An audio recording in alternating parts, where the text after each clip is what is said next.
Siguro mga 2 weeks akong uminom, nakapag-lose agad ako ng 4 kilos. Yung sakit na kailangan mo talagang ilabas, so hindi mo pwedeng pigilin. Ayun. Sana mapanindigan ko yan.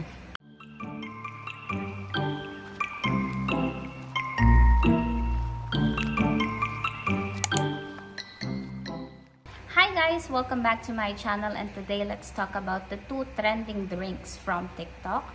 We have here the Premium Berry Glow and the Freshies Avocado Milk. Let's talk about these 2 drinks na parehas ko nang na-try, so I'll give my own review, honest review and feedbacks about these products. And yung resulta nito sa akin ay maaaring hindi katulad ng sa inyo, or yung resulta ng sa inyo ay hindi maaaring katulad ng resulta sa akin. So magkakaiba pa din siya. Let's start!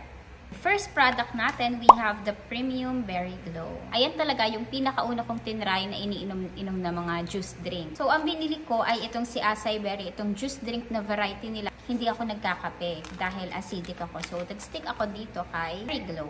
Naman na siyang glutathione and collagen. So, habang nagpapapayat ka, gumaganda yung skin mo, and at the same time, kumikinis at pumuputi ka.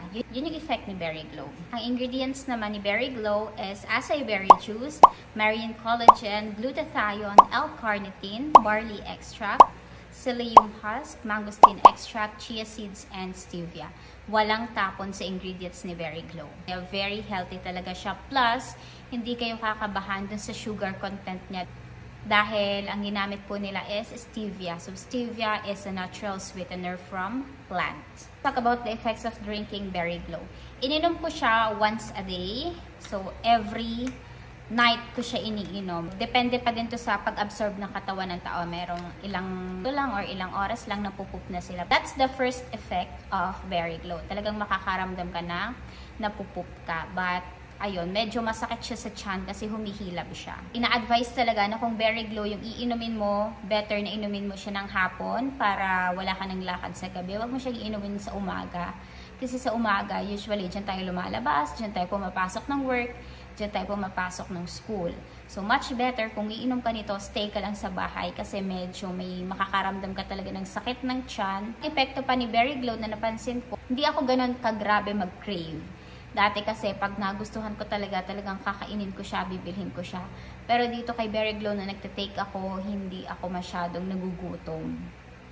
Ayun yung mga epekto na napansin ko sa kanya sa pag-take ko. So, reason naman kung bakit ko siya tinigil kasi yung pagsakit ng tiyan niya, parang humihilab siya, kaya ang sakit-sakit sa tiyan. Pupuyat din.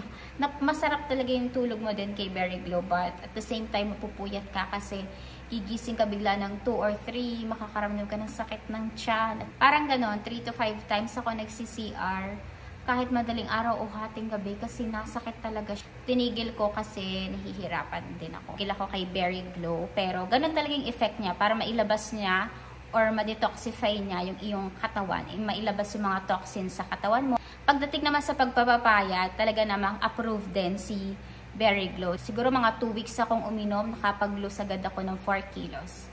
Seriously, hindi ko alam kung bakit. Wala pa yung kasamang exercise and diet. Siguro dahil na din may appetite suppressant. Kaya hindi ako nagugutom, hindi ako nakakakain. Kaya siguro ang result niya is gumagaan or nababawasan yung timbang natin. Next, let's talk about Freshies Avocado Milk. Ang natin nalaman na sobrang halaga pala talaga ng maiinom tayong mga collagen drink kasi ang ganda ng effect niya sa katawan natin. Ngayon yung iniinom ko si Freshies Avocado Milk. Grabe, sobrang sarap. Lalo na kung isa kang avocado lover. Para ka lang talagang umiinom ng fresh avocado. Sobrang sarap. Sumikat din talaga siya at nakilala kasi meron siyang 80,000 milligrams of hydrolyzed collagen, Japan glutathione, L-carnitine, and coenzymes Q10.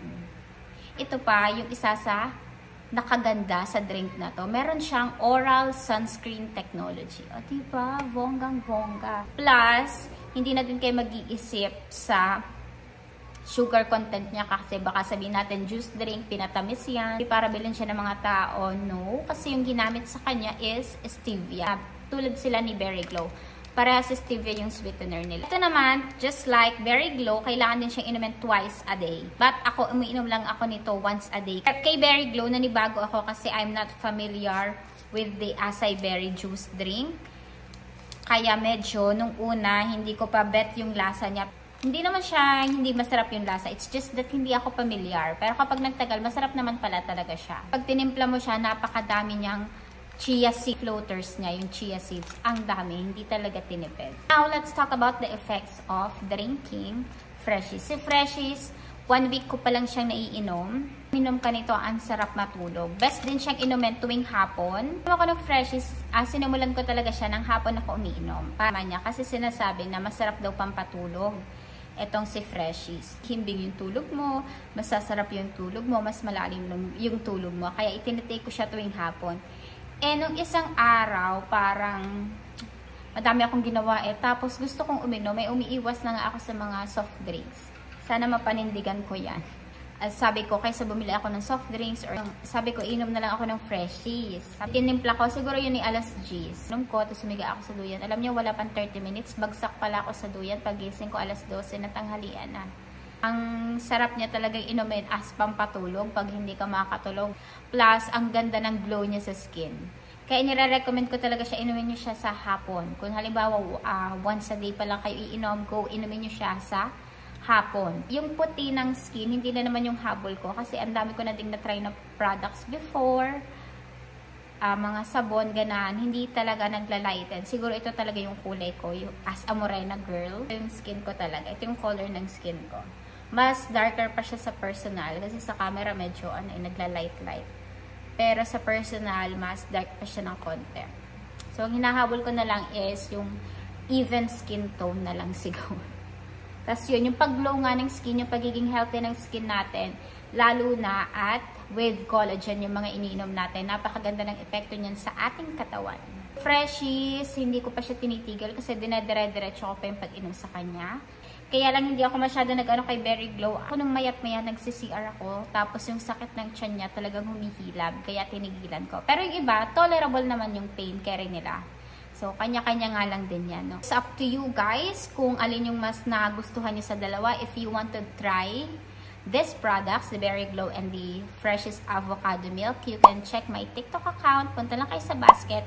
Nandoon yung products na Freshies and Berry Glow. So kung meron man kayong feedbacks about this product, you can leave it sa ating comment section. So, lagi lang natin piliin yung safe na product. Lagi tayong pipili ng safe na product at yung pakiramdam nyo ay kaya ng katawan nyong i-take. Huwag nyo ipilit kapag hindi kaya. Kapag meron pag konting inom nyo pa lang, tapos may epekto na unusual, na parang hindi normal, itigil na natin yan. Huwag nating ipilit. Baka hindi hiyang yung product sa atin.